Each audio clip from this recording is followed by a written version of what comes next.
So, hello everyone, I am Rohit Roy Chaudhary. I am currently pursuing MTech in VLSI design from VITAP University. So, today I will be telling you guys about the parity generator and checker.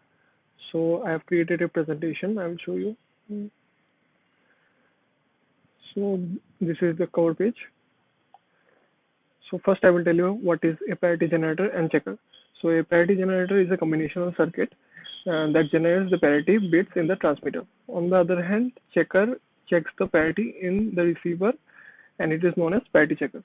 So here I have discussed about the 2-bit odd parity checker and generator also. So here I have taken 2 bits as you can see, A and B, and C is the parity bit and Y is the parity checking bit. So here the output is Y, that is the checking bit is Y. So Y gives output 1 if the total number of bits in ABC is even, and if it gives an output 0 if the total number of bits in ABC is odd. So here we can see in the first example that the total number of bits in ABC, that is A is 0, B is 0 and C is 0. So the number of bits, 1 bits is even. So the output is given as 1, and here in the second example you can see that it is odd, so the output is 0.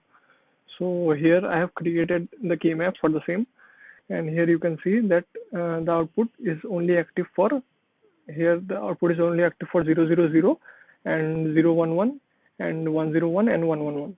So similarly the K map is drawn and the expression is achieved. So here we can see that Y is A bar B bar C bar and plus A bar B C and A B bar C and A B C bar. So this is we have implemented this using 2:1 mux. So for this, from the right hand side we can see that the output is given as P, and for the first one I have given select line as A, and remaining these all are the outputs. And similarly for in the second stage we have given B as the select line and taken the outputs in the form of 0 and 1. And in the third one I have taken C as the select line and implemented for the C bar case. So for this we will quickly go into the coding part. So let's do the coding part. So here I have installed Vivado and we will do the coding part. So for this we will be recording a 2:1 mux in the first case. So I'll be taking inputs 1 down to 0, right? And the select line, we have only one select line as it is a 2:1 mux, and output we will take as reg and Y. As we are using the always case, we will take as reg. So we will do always at the rate star. We will do always at the rate star. We'll begin the statement if for s equal to 1 we will give y as y1, else its y is I. So here we can see that I have created a simple 2:1 mux. So here we have taken two inputs, that is I1 and I0, and S is the select line, and we have declared a output variable known as Y. So we have taken the always block, and we have just begin the statement, and we have written if S is equal to 1, Y, the output will be the I1 input of the mux, and for if S equal to 0, it will be the I0 input of the mux. So for here the 2:1 mux is created, and we will be requiring also the parity checker and the test bench. So we will quickly go to the parity checker code. So that is the most important code. So wait, I will show you the code. So here I have the module is also already created. I have created it beforehand. So we will take the inputs as I have shown you here, as I've shown you in this truth table. You can see that there are 3 inputs, A, B, C, and output is there. So we'll take the input similarly as A, B, C.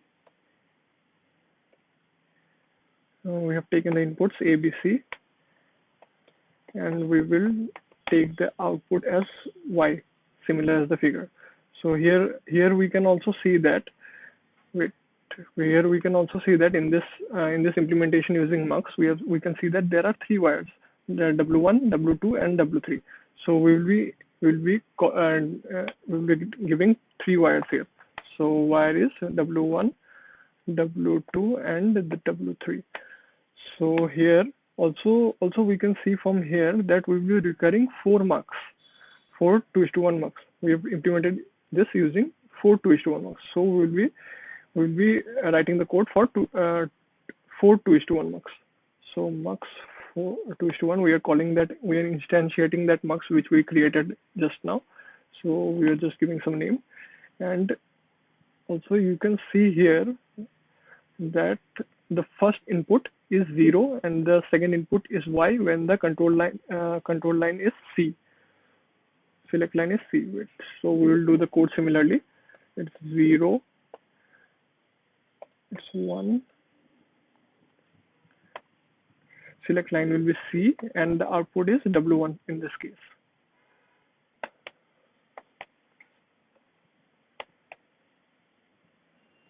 So similarly, we can see that we'll be creating for this one first. So here we can see that the inputs are C. As we have taken the mux 1 down to 0, so we will be taking this input in the first place and then this input. So C will be the first one, and then the output of this, that is the W1 wire, will be the second one, and the output will be W2, and the select line will be B. So we'll be writing the code for that similarly. C will be the input and W1 will be the other input, and the select line will be B, and the output will be W2. So yeah, so this is done. So for the third mux, we'll be calling it again, and we'll be initiating it as G3, and so we'll see that again. So here we can see that for this, the first will be the W1, that is the wire, and the second will be the 0 input for 0 when V equal to 0 will be C, and the output will be W3. So we'll be writing the code similarly. So for this, the first will be W1 as we saw, and the second bit will be C, and the select line will be B, and the output will be W3. So in the final mux, we will do is we'll see again. We can see that the inputs are W3 and W2, and the select line is A, and the output is the output which we gave. I think we gave P, so that one will be the output. The output we gave as Y, so the output will be Y. So it is W3 will be the first input, W2 will be the second input, and the select line here is A, and Y is the output. So I think this code is done. So let us save it. And for the third one, that is, we have written the 2:1 mux code, and also we have written the code for the parity check. So the thing that is remaining is the test bench. I have written the test bench beforehand. I will just go through it once. So here also similarly, we have taken register as the inputs, that is the ABC, and we have taken a wire, that is the output Y, and we have called that this function that call this file that we created just now, Verilog file, this parity check file, and we have instantiated it, and we have called all the inputs. So for this, I have created a task, as you can see, named F. So we have 3 inputs, right? We have ABC. So we have created similarly MNO for this and made this task. So after that, what we have done is we have also like we have created a automatic check over here. So for this, we have created another task which is known as task checker. So we have given it as Y, and we have done all the equations and everything. So for this, if Y, that is the output generated by the code, and this input is equal, then the test is passed. ABC, we have displayed the inputs and also the output, and we have ended the task. And so here, So here for this we have given the various inputs, like for ABC there are 8 possible combinations. So we have given it from 000, 001 to 111, and also for the checker, the expected values which we are expecting from this Verilog code is that it is odd parity checker, right? So here we can see that the values are 100 10 110. So similarly, we have written the expected values here 100 10 110. So we have done that, and ultimately we have just finished. We have written a finish statement, and ultimately we have written end module in this case. So we will be quickly running this code and see if the code works. So we have gone to simulation and run behavioral simulation. So let us see if the code works or not.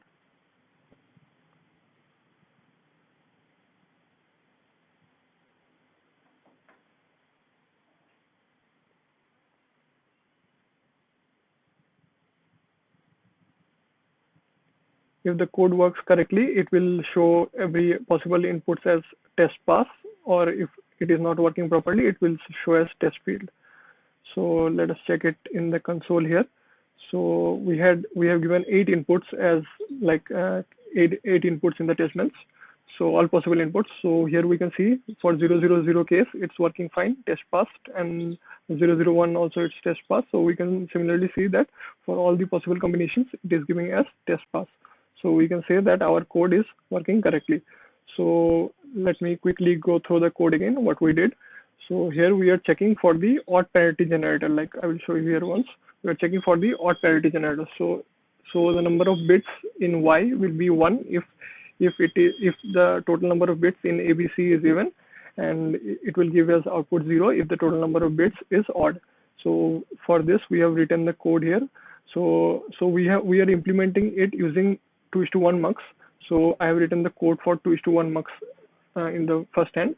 So here we have taken the inputs as input as 1 down to 0. It is a 2:1 mux, right? So we have taken I1 and I0, and we have given a select line, and we have taken a output. So here, if S equal to 1, that is the select line is 1, then Y will be the I1 input, and if it is 0, then it would be I0 input. So mux, we have the code for mux we have written, and then in parity checker we have called the mux here because like we are implementing it using 2:1 mux. So and in the similarly for parity check in the mux we can see that for first mux the 0 and 1 is the inputs and select line is C and the output is W1. Similarly, we have written the code for that 0 and 1, and C is the select line and W1 is the output. So in the second mux we have selected this top one. So here we can see that the inputs are C and W1, and the output is W2, and the select line is B. So here we can see that C is the input, W1 is the input, B is the select line, and W2 is the output. And similarly, in the third case, we can see that C1 bar, that is the W1, is the input, and C is the input, B is the select line, and W3 is the output. So similarly, we can see here that W1 is the input, C is the input, B is the select line, and W3 is the output. So in the last mux, we can see that W3 is the input, W2 is the input, and A is the select line, and Y or P, that is like we have given it as Y in the code, so Y is the output. So W3, W2 is the select line, and Y is the output. So these are the codes, and for the test bench, we have seen that we have just given this register and wire as input and output, and then we have just called the parity check that we created just now, and we have created 2 tasks, like for the inputs, one for the input and one for the checking part.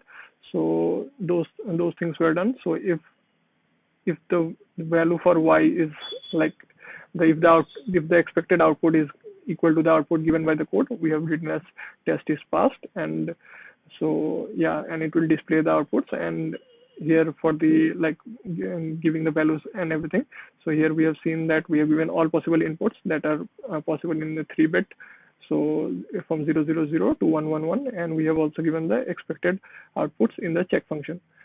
So yeah, so that's all for the code. So I hope you understood. Yeah, and thank you.